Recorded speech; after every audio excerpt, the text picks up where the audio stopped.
우리가 흔히 사용하는 말 가운데 이런 표현 혹시 들어보셨어요? 나 아직 살아 있습니다. 이런 표현 가끔 들으시죠? 예, 이런 표현을 한다는 것은, 또 이런 이야기를 들을 때마다 여러분들은 어떻게 이해를 하십니까? 나 아직 살아 있습니다.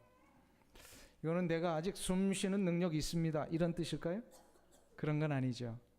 나 아직 먹고 마시고 잠잘 수 있는 이 육체의 힘이 있습니다, 뭐 이 정도의 의미는 아닙니다. 나 아직 살아 있습니다 라고 하는 것은 그 옛 시절에 그 왕성했던 활동들, 혹은 주위 사람들에게 끼쳤던 그 영향력이 아직도 계속되고 있습니다, 이런 뜻일 것입니다. 이런 뜻에서 내가 아직 살아 있습니다 라고 하는 표현을 저는 굉장히 긍정적으로 받아들입니다. 아직도 내가 그 생명의 역사를, 생명력을 가지고 살고 있다라는 그런 뜻이기 때문에 그렇습니다. 이것은 우리 성도의 삶에도 마찬가지 적용할 수 있다라고 봅니다. 예수를 믿어 구원받았다라고 해서 모두가 다 이 생명력 있는 삶을 사는 것은 아닙니다. 교회 출석을 하고 봉사를 하고 또 교회 만나는 다른 성도들과 교제를 이루며 살아도 생명력을 찾아볼 수 없는 분들이 있어요. 그러나 교회에서 이 출석하고 예배를 드리면서, 또한 혹은 이 예배 이후에 가정으로 돌아가서 혹은 다 땀 흘려 일하고 있는 세상의 현장에서 하나님께서 자기 자신에게 부여해 주신 그 삶의 기준과 가치들을 분명하게 깨닫고, 내가 무엇을 위해 살아야 되는지, 어떤 목적을 가지고 나아가야 되는지, 이것을 분명하게 확신하고 그것을 이루기 위해 나가는 성도들이 있습니다. 그런 성도들을 뭐라 그래요? 생명력 있는 성도들. 이런 성도들은 틀림없어요. 하나님의 거룩한 백성답게 세상 앞에 영향력을 끼치고 있기 때문에 그렇습니다. 이런 성도의 모습을 생명력 있는 성도다, 생명력 있는 성도다. 그러면 생명력 있는 성도가 되기 위해서는 과연 어떻게 하는 것이 이러한 모습으로 살 수 있는 것인가? 오늘 사도 바울이 우리가 읽은 본문을 통하여 그것을 몇 가지로 가르쳐주고 있습니다. 저는 바라기는 우리 모두가 다 생명력 있는 성도가 되기를 축원합니다. 그래서 우리 모두가 다 서로에게 인사할 때 나 아직 살아있는 성도입니다, 이러한 고백을 하실 수 있기를 간절히 축원합니다. 그러기 위해서는 첫 번째로 어떻게 해야 되느냐? 성령의 일을 생각하는 자가 되어야 합니다. 오늘 본문에 보니까 5절과 6절을 한번 보세요. 5절과 6절 같이 한 목소리로 합독합니다. 육신을 쫓는 자는 육신의 일을, 영을 쫓는 자는 영의 일을 생각하나니 육신의 생각은 사망이요 영의 생각은 생명과 평안이니라. 아멘. 한번 따라하겠습니다. 성령의 일을 생각하는 자가 되어야 한다. 성령의 일을 생각하는 자가 돼. 오늘 읽은 이 5절과 6절 보면요, 사도 바울이 예수를 믿어 구원받은 성도들을 두 가지 분류로 구분하고 있습니다. 똑같은 성도가 아니라는 거예요. 카테고리를 두 가지로 크게 나눈 거예요.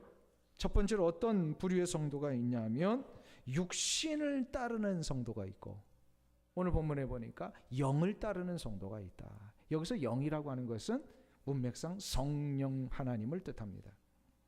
자, 그러면 육신을 따르는 성도가 있고 성령을 따르는 성도가 있다. 이것은 우리가 지난주에 잠깐 살펴본 갈라디아서 5장에 나오는 육신의 소욕대로 사는 자, 성령의 소욕대로 사는 자, 이 구별하고 거의 같은 의미입니다.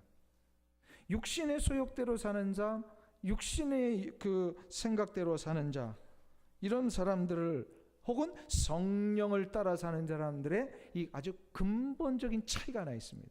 삶의 결과가 있습니다. 그게 바로 뭐냐면, 육신을 따르는 사람은요, 자꾸 육신적인 것에 생각이 집중됩니다. 근데 성령을 따르는 사람은 성령의 일에 그 생각이 집중되어 있습니다. 여기서 생각이라는 것을 다시 한번 우리 정리할 필요가 있어요. 생각이 뭐죠? 생각이라는 것은 그냥 단순히 우리의 어떤 감정적인 혹은 뇌 기능의 한 방편이 아닙니다. 성경에서 분명히 생각이라고 하는 단어를 사용할 때는 우리가 가지고 있는 이 마음의 자세와 이 관심의 결과로 나타나는 것, 이것을 생각이라고 얘기를 합니다. 그러니까 생각은 우리의 영혼의 자세예요. 영혼의 자세. 그래서 가만 보면 육신을 따라 육신의 생각에 집착되어 있는 분들, 육신의 탐욕과 육신의 쾌락에 집착되어 있는 분들 가만 보세요. 그분의 이 생각이 거기에 집중되어 있기 때문에 삶에도 그렇게 나오는 거예요. 뭐 농담, 거의 농담 같은 이야기입니다만 어떤 분이 그러시더라고요. 자기는 먹을 거 이렇게 어디서 맛있는 거 하는 데 있다면요, 2시간이고 3시간이고 마다하지 않고 달려가서 드신다는 거예요. 그래서 제가 한편으로는 참 이 건강이 먹는 거에서 나오니까 아주 참 열심히 사신다라는 의미로 드리지만, 그분에게는 늘 관심이 어디에 가 있어요? 먹는 거에 가 있는 거예요. 근데 저 같은 사람은 이렇게 많이 먹는 스타일도 못 되고 양도 작고 그러니까 이 먹는 것이 이렇게 크게 저한테는 이렇게 와닿지가 않아요. 그래서 그런 분들 보면 어떨 때는 이해도 안 되고 어떨 때는 부럽기도 하고, 어떻게 먹는 것에 저렇게 2시간 3시간을 투자하며 갈 수 있을까? 근데 가만 보세요. 그 생각이 또 우리의 모든 삶의 자세가 거기 집중되어 있으면 그럴 수밖에 없더라고요. 사도 바울이 이 비슷한 이야기를 지금 하고 계시는 거예요. 지금 육신을 쫓는 자는 육신의 일을 생각한다. 그러니까 우리의 삶의 이 행동의 결과들을 가만 보니까 우리의 생각이 거기에 집중되어 있기 때문에 나오더라는 거예요. 성도들 가운데도 그럴 수 있다는 거예요. 그런데 또 다른 한 부류의 성도가 있는데 뭐냐면, 성령을 쫓는 자는 성령의 일을 생각한다. 무슨 얘기예요? 성령에 집중되어 있고 성령에 대해 자꾸 이 일을 쫓는 자들은 가만 보니까 그가 생각이 성령에 대한 생각을 자꾸 하는 거예요. 그러면 성령이 원하시는 일이 뭘까요? 성령의 일이 뭘까요? 육신을 쫓는 자는 육신의 일을, 영을 쫓는 자는 영의 일을 생각한다. 영의 일, 성령의 일이 뭘까요? 그게 바로 6절에 나오고 있습니다. 한번 보세요. 육신의 생각은 사망이요 영의 생각은 생명과 평안이니라.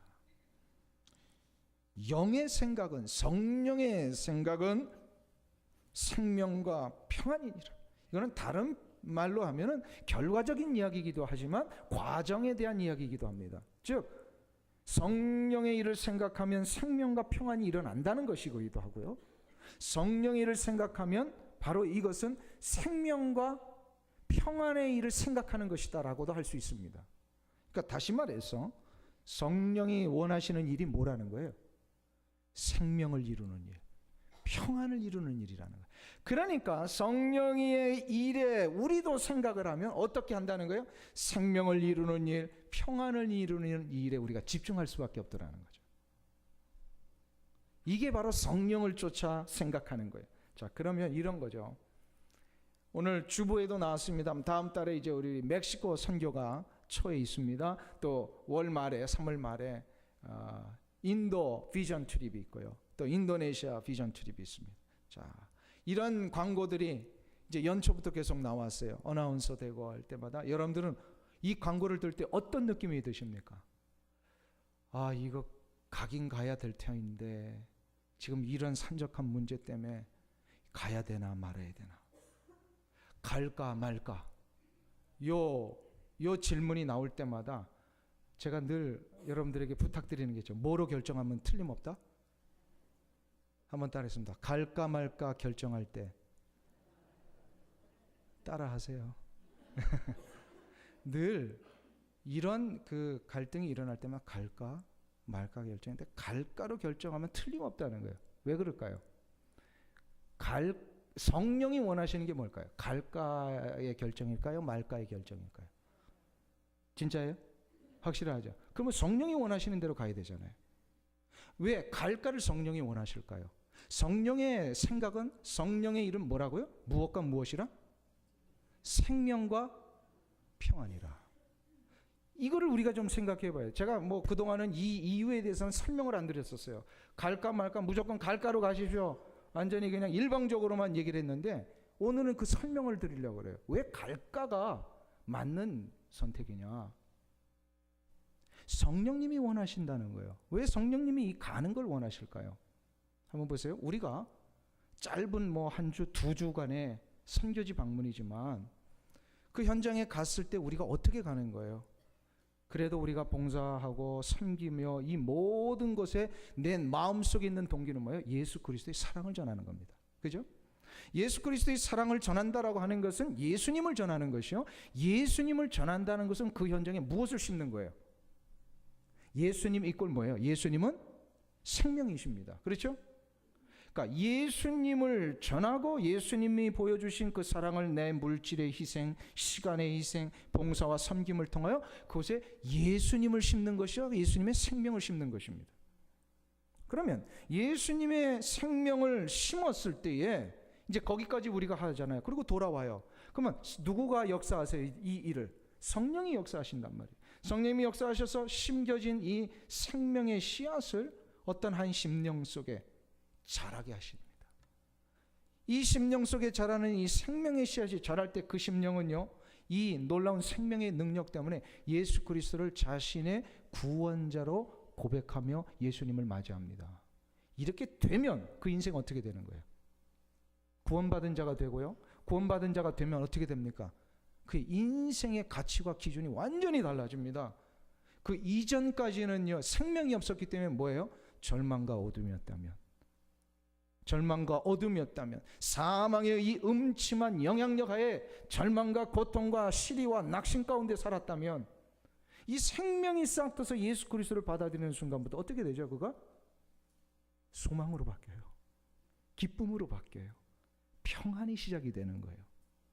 그래서 생명과 평안은 같은 말입니다. 원래 생명의 역사를 일으킨다는 것과 평안을 일으킨다는 것은 같은 게 동시적으로 일어나는 거예요. 생명이 심겨지면 평안이 이루어집니다. 평안이 이루어지는 것은 반드시 생명이 심겨졌기 때문에 그렇습니다. 자, 그러니까 생명의 역사를 이루고 평안의 역사를 이루는 것은 누구가 원하시는 일이라고요? 예, 성령 하나님. 성령 하나님의 일이니까 우리가 갈까 말까로 결정할 때에 어떻게 하라? 갈까로 결정하는 거예요. 틀림없어요. 그러면 틀림없어요. 이것은 이 선교적인 이야기뿐만 아니라 우리 일상의 삶도 마찬가지입니다. 우리가 예배를 드리는 이곳에서 예배를 드리는 이 교회 생활뿐만 아니라 여러분들이 예배를 드리고 나가서 한 주간 동안 사는 이 세상의 현장 속에서도 무언가를 결정을 해야 합니다. 얼마나 많은 결정들이 있고 우리가 많은 선택을 해야 됩니까? 이런 결정과 선택을 할 때마다 여러분들 그것을 어떤 기준을 가지고 선택하십니까? 무슨 기준으로 오늘은 이걸 해야지 이렇게 하십니까?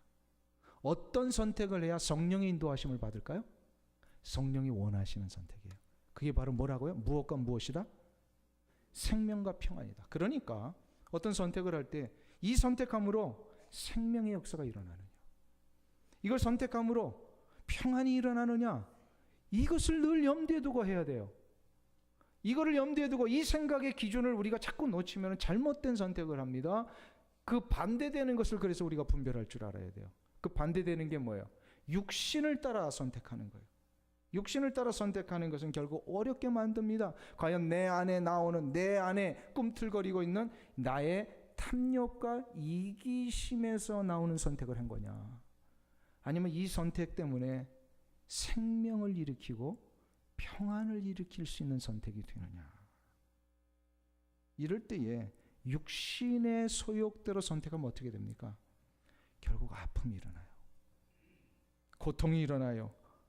육신의 소욕도 일어나면 반드시 분열과 상처를 남깁니다. 그러나 가만 보세요. 성령의 소욕대로 성령의 일을 기준으로 선택하면 기쁨과 소망이 일어나고 어렵고 힘들어했던 그 모든 관계들이 다시금 회복되고 치유되는 역사가 일어나요.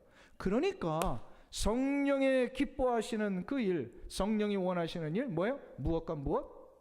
생명과 평안. 따라하겠습니다. 생명과 평안. 생명과 평안의 기준으로 우리가 모든 것을 선택해야 됩니다. 이것은 성령의 일이에요. 성령이 원하시는 일이에요. 그러면 어떻게 된다고요? 틀림없습니다. 틀림없어요. 이 기준을 늘 놓치지 않아야 돼요. 이거 놓치면요, 자꾸 생명력 잃어버려요. 생명력 잃어버려요. 성경에서는 이 평안이라고 하는 이 말, 평화, 평강 이런 같은 단어인데요. 이거를 구약에서는요 샬롬이라는 단어를 썼고요, 신약에서는 에이레네라고 하는 단어를 썼어요. 근데 샬롬과 에이레네는요, 어떤 의미를 가지고 있느냐면 하나님과 우리 사이에 원래 이루어 놓으신, 계획해 놓으신 원래의 질서가 회복되어 있는 상태입니다. 그러니까 하나님과 우리 사이에 원래 질서가 회복되어 있으면 하나님과 우리 사이에 무엇이 시작이 된다고요? 샬롬, 평강이 시작이 되는 거예요. 하나님이 우리와 다른 사람과의 관계 속에서 이미 의도해 놓으신 그 질서대로 우리가 딱 그대로 가잖아요. 그러면 그 무엇이 시작이 된다고요? 평안이 시작이 되는 거예요. 화해가 시작이 되는 거예요. 그렇기 때문에 성령의 인도하시는 대로, 성령이 기뻐하시는 생명과 평안을 기준으로 우리가 선택하고 가야 된다. 이것이 첫 번째로 생명력 있는 성도가 가져야 될 자세입니다. 두 번째로 생명력 있는 성도가 되기 위해서는 어떻게 되느냐. 오늘 보니까 하나님을 기쁘시게 하는 성도가 되어야 된다. 하나님을 기쁘시게 하는 삶을 살아야 된다. 한번 따라하겠습니다. 하나님을 기쁘시게 하는 삶을 살아야 한다. 하나님을 기쁘시게 하는 삶. 오늘 본문 7절 8절이 나옵니다. 한번 보세요. 7절 8절을 우리 다 같이 합독하겠습니다. 육신의 생각은 하나님과 원수가 되나니 이는 하나님의 법에 굴복치 아니할 뿐 아니라 할 수도 없습니다. 육신에 있는 자들은 하나님을 기쁘시게 할 수 없느니라. 자, 보세요. 이 8절에서 사도 바울이 육신을 따르는 자는 하나님을 기쁘시게 할 수 없다 라고 하는 이 말씀을 하셨다는 것은, 그러면 우리 보고 어떻게 살라는 거예요? 하나님을 기쁘시게 하는 삶을 살라는 거예요. 하나님을 기쁘시게 하는 삶은 어떻게 하는 삶이에요? 어떻게 하면 하나님을 기쁘게 해요? 7절에 보면요, 육신을 따라 사는 사람들은 하나님 기쁘시게 못합니다. 왜냐하면 저들이 하나님의 법에 굴복하지 않았기 때문이다. 그러니까 이걸 반대로 해석을 하면 뭐예요? 하나님을 기쁘시게 하는 삶은 하나님의 법에 어떻게 하는 삶? 굴복하는 삶. 하나님의 법을 따르는 삶이에요. 왜 육신을 따르는 사람이 하나님의 법을 못 따를까요? 왜 육신을 쫓아 사는 사람들이 하나님의 법을 못 따를까요?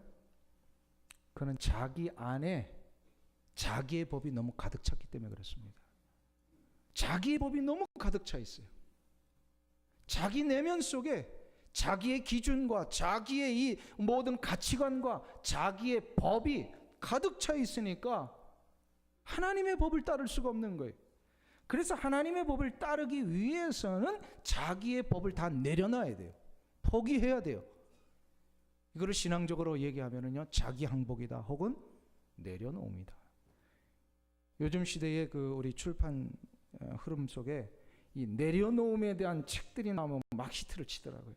그만큼 이 문제가 우리 가운데 굉장히 절실한 문제이기 때문에 그래요. 내려놓음이에요. 내려놓음.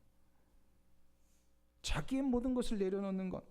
이것이 될 때 우리가 하나님의 법에 순종할 수 있고, 하나님의 법에 순종할 때 어떻게 한다고요? 하나님을 기쁘시게 할 수 있다. 그래서 히브리서 11장 16절에 보면 무엇이 없이는 하나님을 기쁘시게 못한다 그랬어요. 믿음이 없이는 하나님을 기쁘시게 못한다 그랬어요. 여기서 믿음이 뭡니까? 믿음. 여기서 말하는 믿음은 자기 자신에게로 집중되어 있고 관심이 쏟아져 있던 모든 생각과 삶의 자세에서 이제 하나님에게로 집중하며 하나님에게로 모든 것을 이렇게 터닝하는 걸 얘기합니다. 믿음이라고 하는 거예요. 그래서 믿음이란 건 턴하는 거다 그러잖아요. 나에게 집중되어 있던 삶에서 하나님에게로 집중하는 것, 이것이 바로 믿음이다. 집중하면 어떻게 되죠? 집중하면 자기 것을 내려놓게 돼 있어요. 그럼 어떨 때 그럼 예수님이 하나님에게로 집중할 수 있습니까? 누군가 이렇게 자꾸 집중이 가요. 어느 때 그 사람에게 집중이 갑니까? 관심이 있고 사랑이 있을 때. 사랑이 있을 때. 수년 전에 제 이야기를 해서 죄송합니다. 수년 전에 제 막내딸이 유치원 이제 거의 마무리될 때 이 앞에 여기 나와가지고 아마 부활절로 기억이 돼요. 다른 유치부 학생들하고 같이 이렇게 찬양을 드린 적이 있어요. 근데 제가 굉장히 당황을 한 거는 다른 학생들은 다 앞을 향하여 찬양을 하는데 유독 제 딸만 저 뒤에 앉아있는 저를 보고 자꾸 찬양을 하려고 그러는 거예요. 그래서 제가 안 된다. 내 손짓을 자꾸 앞에 보고 해라. 앞에 보고 해라. 그런데도 얘는 자꾸 저를 뒤를 쫓아본 거예요. 이렇게 바라보았어요. 그래서 이제 왜 그랬는지 집에 가서 제 아내가 그런 얘기를 하는 거예요. 왜 당신 딸이 자꾸 당신만 보고 이렇게 찬양을 하려고 했는지 아느냐고. 저는 몰랐어요. 몰랐는데 그때 이런 얘기를 해주더라고요. 딸의 관심은 아빠에게 있다는 거예요. 딸의 관심은 아빠에게. 여러분 별로 관심 없습니다. 제 딸은. 그렇지 않겠어요? 아무리 많은 분들이 여기 계셔도요. 딸은 자기 아빠에게 관심이 있는 거예요. 그게 사랑이더라고요. 제가 그때 알았어요. 사랑이 무엇이? 사랑은 진짜 사랑하면 그 대상에게 집중하는구나. 진짜 사랑하는 대상에게 집중을 하잖아요. 어떻게 될까요? 자기의 법을 다 내려놓습니다. 자기의 기준을 다 내려놓습니다. 그리고 어디에 맞춰요? 그 사랑하는 대상의 기준과 법에 자꾸 나를 맞추는 거예요. 이게 진짜 사랑이구나. 그래서 사랑은 관심이구나. 집중이구나. 우리가 하나님을 사랑한다라고 하는 것도 이와 비슷한 이야기입니다. 우리가 하나님을 사랑하면 어떻게 될까요? 하나님에게 자꾸 관심이 있습니다. 누군가를 사랑하잖아요. 그 수많은 무리 속에 누군가 있어도 그 사람만 보이는 거예요. 그죠? 하나님에게 우리가 집중이 되는 거예요. 하나님에게만 집중하면 하나님이 원하시는 것에 나를 맞춥니다. 그동안 내가 이제 가지고 있던 이 나의 내면 속에 가득 찬 내 법들, 기준들, 이걸 내려놔요. 하나님의 법에 이제 굴복하기를 시작을 하는 거예요. 그래서 이것을 우리는 내려놓습니다. 우리 내려놓아야 됩니다라는 말 많이 하죠. 근데 왜 안 내려놓아지는지 아세요? 사랑이 시작이 안 됐기 때문에 그런 거예요. 내려놓는 이 행위가 먼저가 아니라 하나님과의 이 사랑의 관계가 시작되는 이 doing이 먼저가 아니고요. 이 이 일이 시작이 될 때만이 doing이 그대로 자연스럽게 따라가요. 그런데 하나님과의 이 사랑의 관계가 시작이 되지도 않았는데 자꾸 체면 때문에 교회 나와서 무언가를 하려고 하면 그게 뭐가 돼요? 버든이 됩니다. 부담이 돼요. 그러니까 하나님과의 이 어떤 하나님과 나와의 어떤 이 사랑의 관계를 먼저 시작하지 않은 채 그냥 무엇인가를 자꾸 해보려고 한다면 그 사람에게 그냥 이 짐이 돼버려요. 그래서 나중에 자꾸 번아웃 되는 거예요. 상처받는 거예요. 이런 일하다가 봉사하다가 막 상처받고 떠나가고 이런 일들이 무엇 때문에 일어나느냐? 바로 이 사랑의 문제가 먼저 시작되지 않은 채 다른 걸 자꾸 했기 때문에. being이 먼저입니다. 하나님과의 관계 속에서는. doing이 먼저가 아니에요. 베드로가 주님을 배반하고 나서 완전히 시리에 쳐서 그는 이제 갈릴리에 가서 어부가 되겠다고 돌아갔습니다. 그런 베드로를 요한복음 21장에 보면 예수님이 찾아오십니다. 찾아오셔서 육체의 이 아픔과 위로해 주신 다음에 물으십니다. 요한의 아들 시몬아, 내가 나를 사랑하느냐? 이 질문을 하시죠. 이때 베드로가 뭐라고 대답해요? 주여, 내가 주님을 사랑하는 줄 주께서 아십니다. 사랑이라고 하는 것을 분명히 컨펌을 합니다. 그리고 나니까 주님이 베드로에게 뭘 얘기를 하세요? 그러면 내 양을 먹이라. 주님이 지금 이것을요 3번이나 반복을 하십니다. 그잖아요? 베드로야, 너 나 사랑하느냐? 아마 이 질문했을 때 베드로가 좀 주저하지 않았을까요? 그러나 다시금 그의 마음을 모아서 대답하는 거예요. 주님 사랑합니다. 그래, 너 나 사랑하는 거 맞아? 그러니 이제는 비로소 내 양을 먹일 수 있다. 이 이야기를 하시는 거예요. 무슨 얘기입니까? 베드로가 3년 동안 따라다니고 주님을 위하여 이거 하겠습니다, 저거 하겠습니다. 심지어 그는 맨 마지막에 주님을 위해 나 죽겠습니다, 나 죽을 수 있습니다.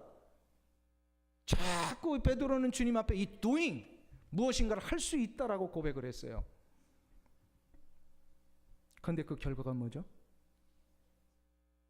예수님을 배반합니다. 뭐가 준비가 안 됐기 때문에 그래요? 예수님에 대한 사랑, 진정으로. 이 being이 준비가 안 돼 있을 때는요, 무너지고 실패합니다. 그러나 예수 그리스도의 그 십자가와 부활의 역사를 경험하고 나서 갈릴리 바닷가에 찾아오신 예수님을 눈으로, 살아나신 예수님을 확인하고 나서 예수님에 대한 사랑이 시작이 되는 거예요. 진짜이셨구나. 그러니까 예수님 이제 사랑합니다. 사랑합니다. 이 being이 되니까 비로소 예수님은 doing, 내 양을 먹이라 말씀하시는 겁니다. 중요한 것은 doing이 아니라 being입니다. 무엇인가를 하기 전에 주님을 향한 이 사랑이 진정으로 시작될 때만이 나의 존재의 전부를 내려놓을 수 있습니다. 이것이 바로 내려놓음입니다. 이것을 하나님이 기뻐하신다는 거예요. 이 일을 할 수 있을 땐 내가 하나님의 법에 굴복할 수 있는 줄 믿습니다. 사랑하는 성도님 여러분, 하나님에 대한 사랑을 먼저 점검하시고 이 사랑이 회복되기를 위하여 다시 한번 나아가시기를 축원합니다. 이것이 되어야만 여러분 하는 봉사가 힘이 들지 않아요. 이것이 되어야만 여러분의 섬김이 짐이 아니라 신나게 하실 수 있어요. 신나. 생명력 있는 봉사가 되실 수 있습니다. 이 생명력 있는 성도님들 되시기를 축원합니다. 하나만 더 살펴볼까요? 생명력 있는 성도가 되기 위해서는 어떻게 되느냐? 오늘 본문에 보니까 미래를 소망하는 자가 되어야 한다. 한번 따라하겠습니다. 미래를 소망하는 자가 되어야 한다. 미래를 소망하는 자가. 오늘 11절을 한번 보실까요? 11절 말씀을 우리 다 같이 한 목소리로 합독하겠습니다. 예수를 죽은 자 가운데서 살리신 이의 영이 너희 안에 거하시면 그리스도 예수를 죽은 자 가운데서 살리신 이가 너희 안에 거하시는 그의 영으로 말미암아 너희 죽을 몸도 살리시리라. 아멘. 우리가 주 예수 그리스도를 영접하는 순간에 그리스도의 영이신 성령께서 우리 안에 내주하십니다. 이거 믿으시죠? 여러분들은 주 예수 그리스도를 여러분의 구원자로 영접하셨습니까? 그렇다면 여러분은 다 그 여러분의 영혼 속에 성령님이 내주하십니다. 성령님 내주하세요. 이거는 틀림없는 우리 이 진리요, 말씀의 약속이에요. 그래서 성령이 우리 안에 내주하시게 되면 놀라운 한 가지 능력을 보장하시는데 그게 바로 뭐냐면 부활의 능력이라는 거예요. 오늘 11절이 그걸 얘기를 하세요. 성령님이 계시면 다른 많은 능력도 이제 나타나지만 가장 중요하고도 우선적인 능력이 뭐냐? 부활의 능력이 보장된다는 거예요. 무슨 얘기예요? 우리가 부활한다는 거예요. 성령님이 내 안에 계신. 왜냐하면 11절이 그걸 설명을 해요. 그리스도 예수를 죽은 자 가운데서 살리신 이의 영이 뭐예요? 예수를 죽은 자 가운데서 살리신 분이 누구예요? 하나님이시잖아요. 예수님을 하나님이 살리셨어요. 근데 그 하나님의 영이 누구세요? 이꼴 성령님이십니다. 즉 성령님이 너희 안에 거하시면 그리스도 예수를 죽은 자 가운데서 살리신 이가 너희 안에 거하시는 그의 영으로만, 그 성령을 통하여서 어떻게 하신다고요? 너희 죽을 몸도 살리시리라. 할렐루야.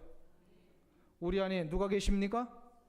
성령님 계세요. 성령님 계시면 우리가 장차 죽어도 종말에 우리의 육체를 다시 살려내신다는 거예요. 아멘. 부활의 역사입니다. 그러니까 성령님 때문에 우리가 부활하는 거예요. 예수 그리스도의 부활의 능력을 성령님이 우리에게 적용하시는 거예요. 아멘. 그런데 여기서 끝난 게 아니라 한 가지 더 놀라운 사실이, 약속이 있어요. 그게 바로 뭐냐면 이 부활의 능력은 저 장차 우리 인생의 종말에, 역사의 종말에 완전히 변화된 몸으로 이제 우리가 부활하는 것이 맞지만 이 부활의 역사를 믿는 자마다, 기대하는 성도들마다 이 기대가 있을 때 저들은 이 세상 사는 동안에 부활의 능력이 현재 우리의 삶에 영향을 미치게 하신다는 거예요. 그래서 뭐냐면 부활은 미래잖아요. 그 미래의 이 부활을 미리미리 맛보게 하십니다. 그게 바로 뭐냐면 하나님께서 말씀 가운데 우리에게 주신 이 약속의 말씀들 있잖아요. 너희들을 축복하리라. 너희를 복되게 하리라. 너희 기도를 응답받으리라. 이런 어떤 약속의 말씀, 복의 근원되게 하리라. 이런 것이 지금 당장 이루어지지 않고 미래에 이루실 하나님의 약속이지만 이것을 소망하는 자에게는요, 그것이 이루어질 수 있는 이 맛을 보게 하신다는 거예요. 그걸 왜 맛보게 하세요? 부활을 미리 경험하게 하시기 위해서. 미래에 이루어질 일들을 경험하게 하시는 거예요. 이게 부활에 대한 미리 경험하는 거예요. 그 대표적인 예가 뭐예요? 제가 이거 늘 말씀드렸는데, 여러분들 밤에 잠을 주무시잖아요? 주무셔요. 잠을 잘 때 서로 가족들에게 See you tomorrow 해요, 안 해요? 잠 잘 자요. 내일 아침에 봅시다. 우리 아이들하고 또 부부간에 그런 인사하죠. 근데 어느 누구가 오늘 밤 잠자는데 내일 아침에 일어날 거 누가 장담할 수 있어요? 장담할 수 있어요, 없어요? 장담 못합니다. 그런데 우리 그리스도인들은 어떻게 해요? 확신해요. 내일 아침에 일어날 걸 볼 걸 확신해요. 무슨 근거로? 밤마다 나의 심장이 나를 어떻게 한다고요? 증거하기 때문에 그래요. 시편에 나오는 표현대로요. 왜요? 우리가 오늘 밤에 잠을 잘 때에 잠을 자는 것은 무엇을 연습하는 거예요? 죽음을 연습하는 겁니다. 잠을 자는 것과 성경은 죽는 것을 같은 말로 쓰고 있어요. 그렇죠? 그러니까 잘 자요 하는 것은 잘 죽어요 라고 하는 말하고 똑같은 거예요. 그런데 우리는 잘 자요가 죽으라는 이야기가 아니라 다시 깨어날 것을 확신하기 때문에 하는 얘기예요. 그렇죠? 그러니까 우리 그리스도인들은 잠은요, 죽음을 연습하는 것이요, 아침에 일어나서 깨는 것은 부활을 연습하는 겁니다. 아멘. 이런 얘기 처음 들어보시죠? 아침마다 일어나는 게 이 부활에 대한 연습, 부활을 미리 맛보게 하는 거예요. 그게 부활은 아니지만 부활을 미리 그려보는 거. 아, 이런 거구나. 마찬가지예요. 모든 약속들이 아직 이루어지지 않았지만, 성경에 나오는 수많은 약속들이 있지만 이 약속들을 주님이 이루어 주시겠다고 하셨잖아요. 여러분들 이거 믿으세요? 미래의 소망 가운데 이 약속을 붙드는 자마다 그것이 이루어지게 될 줄로 믿습니다. 그러니까 우리는 더 이상 과거에 집착하는 자들이 아니에요. 자꾸 미래에 이루어질 일들을 하나님 앞에 바라보며 나가야 돼요. 나가야 돼요. 우리 그리스도인들은 절대로 과거에 붙잡혀 있으면 안 됩니다. 과거에 붙잡혀 있으면 그건 사탄의 전략에 넘어가는 거예요. 과거를 자꾸 따지는 거. 과거를 묻지 마세요. 무슨 유행가 가사에만 나오는 얘기가 아니에요. 우리는 과거를 물으면 안 돼요. 지금부터 약 90년 전에 일어났던 아주 레전드와 같은 이야기입니다. 이 캘리포니아 정월 초하루만 되면은요, 저 로즈볼, 파사데나 로즈볼 그 스테디움에서요, 로즈볼 경기가 있잖아요. 이게 1929년도에도 있었습니다. 그 1월 1일에 조지아 공대, 그러니까 조지아 텍하고 이 UC 버클리, 그러니까 버클리 캘리포니아 주립대학하고 로즈볼 경기가 있었어요. 이때에 거의 세컨 쿼터를 마칠 때, 이제 전반전이 거의 끝나갈 때쯤에 조지아 텍의 공격이 있었어요. 그래가지고 이 공격을 하기 위해서 볼을 이렇게 쿼터백이 던졌는데 그걸 받아든 사람이 아마 뭐 와이드 리시버 정도 되겠죠. 받아든 사람이 잘못해가지고 이걸 놓쳐버렸어요. 이걸 펌블이라 그럽니다. 풋볼 용어로. 설교하면서 별거 다 가르쳐드리네. 이게 놓쳤는데 이 놓친 공을 수비를 하고 있던 UC 버클리의 이 디펜스 라인의 가장 중심에 있는 센터 로이라고 하는 이 선수가 얼른 낚아챘어요. 그러니까 뭐예요?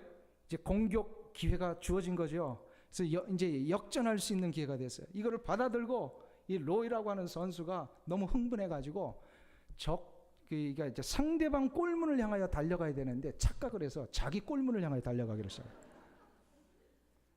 그러니까 이게 난리가 난 거죠. UC 버클리 팀들이요, 이 동료들이요, 이 로이를 향하여 스탑 로이, 스탑 로이 하면서 이거를 막았는데 뭐 빨리 달려가니까 잡을 수가 없는 거예요. 그래가지고 겨우 UC 버클리 한 팀 동료에 의해서 태클 당해가지고 멈춰 섰는데 보니까 거의 69야드나 달려온 거예요. 조금 있으면 자기 꼴문으로 들어갈 뻔했어요. 그래가지고 거의 그 엔드라인에 있으니까요, 공격을 했는데 소용이 없어요. 결국은 역전을 당해서 점수를 내주고 말았습니다. 전반전이 끝나고 모든 선수들이 이제 후반전을 기다리기 위해 휴게실에서 대기실에서 있는데 완전히 무슨 초상집 분위기죠. 이렇게 엉터리 선수가 어디 있어요. 그래가지고 아무도 얘기 한마디 못하고 그냥 풀이 죽어서 있는데, 이제 후반 경기 시작 3분을 남겨놓고 그 유명한, 그때 당시 아주 유명한 레전드 같은 코치입니다. 이 프라이스라고 하는 코치가요, 한마디를 합니다. 선수들의 전반전에 뛰었던 선수 모두 그대로 후반전에 다시 뛴다. 그러니까 이 이야기가 나오자마자 모든 선수들이 이제 운동장으로 확 달려나가는데 이 로이 선수만 못 나가고 있는 거예요. 그래서 로이, 너 왜 안 나가고 있냐 그랬더니, 코치님 난 못 나갑니다. 내가 게임을 망쳤습니다. 저 수많은 관중들로부터 이 비난, 이 모욕 제가 어떻게 감당하라고 나갈 수, 난 못 나갑니다. 이때에 이 프라이스 코치가 로이 선수에게 그 유명한 이야기 합니다. 이게 미국 사람들 다 아는 이야기예요. 로이, get up, go back out there. 빨리 일어나 바깥으로 나가 하면서 뭘 얘기를 하냐면, the game is only half over. The game is only half over. 뭐예요? 전반전만 끝났다라는 얘기입니다. 무슨 얘기야? 후반전 남아있는데 왜 그러고 있느냐 이거예요. 후반전. 이게 이제 그 미국 칼리지 풋볼 이 히스토리에 아주 참 유명한 이야기로 지금까지 내려오고 있습니다. 저는 이 이야기를 읽어보면서 그런 생각이 있어요. 혹시 우리 성도들이 그러고 있는 건 아닐까? 내 자신이 그러고 있는 것은 아닐까? 우리는 늘 인생의 전반전에 매여서 우리에게 남겨진 후반전을 보지 못할 때가 참 많습니다. 그런데 이것은 사탄의 전략입니다. 사탄은 우리로 하여금 자꾸 전반전에 우리가 했던 실수들, 잘못들, 부끄러운 일들, 여기에 막 얽매여서 더 이상 앞으로 나가지 못하게 만드는 게 사탄의 전략이에요. 근데 하나님은 우리에게 뭘 원하실까요? 소망 가운데 미래를 바라보며 후반전 끝날 때까지 달려가라고 자꾸 얘기를 하시는데, 우리는 자꾸 이전에 그냥 잘못했던 거에 매여가지고 앞으로 나가지 못하고 있더라는 거예요. 성도는 그리스도를 만난 그 순간부터 새로운 인생의 후반전이 시작된 사람들입니다. 믿습니까? 그래서 고린도후서 5장 17절에 사도 바울이 우리에게 뭘 가르쳐 주십니까? 그러므로 누구든지 그리스도 안에 있으면 새로운 피조물이라. 이건 무슨 얘기야? 후반전이 시작되었다라는 거예요. 이전 것은 지나갔으니, 인생의 전반전은 끝나버렸으니 더 이상 거기에 얼굴 감싸고 주저앉고 창피해서 그냥 목 놓아 울지 말라는 거예요. 보라, 새 것이 되었도다. 우리는 이제 인생의 후반전이 소망 가운데 기다리고 있습니다. 믿습니까? 그러니까 미래를 바라보라는 거예요. 미래를 바라봐요. 그래서 사도 바울이 이 말씀을 하신 후에 이 같은 장 8장 24절과 25절에서 아주 중요한 약속을 우리 가운데 주시잖아요. 로마서 8장 24절과 25절 한번 보세요. 이 두 구절을 우리가 함께 읽으며 마치겠습니다. 24절 25절입니다. 시작. 우리가 소망으로 구원을 얻었음에 보이는 소망이 소망이 아니니 보는 것을 누가 바라리요? 만일 우리가 보지 못하는 것을 바라면 참음으로 기다릴지니라. 아멘. 구원 자체도 우리가 소망으로 받았어요. 그래서 사람들이 다 볼 수 있는 것은 그건 소망하는 게 아니라는 거예요. 우리 그리스도인들은요, 뭐요?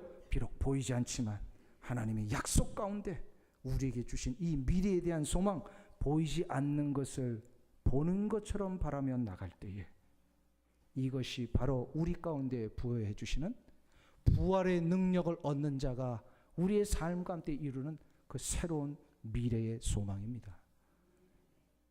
미래는 아직 보이지 않지만 소망하는 자에게는 분명히 이루어지게 될 줄로 믿습니다. 이 은혜가 여러분들 가운데 일어나시길 축원합니다. 기도하겠습니다. 하나님 아버지, 우리는 예수 그리스도 안에서 이제 새로운 피조물이 된 미래의 소망만을 바라보며 나가는 그런 복된 존재가 되었음을 인하여 감사와 찬송을 올려드립니다.